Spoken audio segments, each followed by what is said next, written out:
আচ্ছা, আপনি কি রাস্তার পাশে দাঁড়িয়ে এই সব দোকানগুলো থেকে কখনো সিম কার্ড কিনেছেন? আপনার নামে বা আপনার আধার কার্ড দিয়ে বর্তমানে কটা সিম চালু আছে কীভাবে দেখবেন?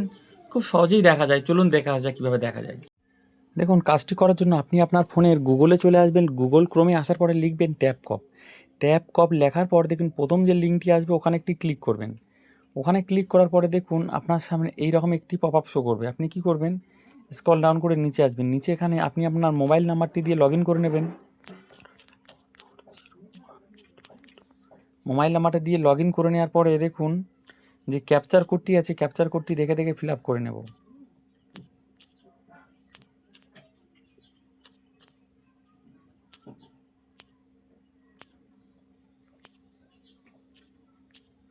তারপরে ভ্যালিড ক্যাপচার এখানে ক্লিক করব।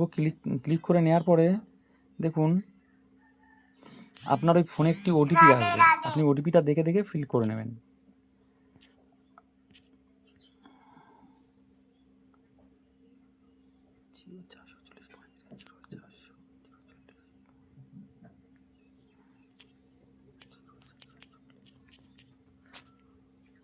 দেখুন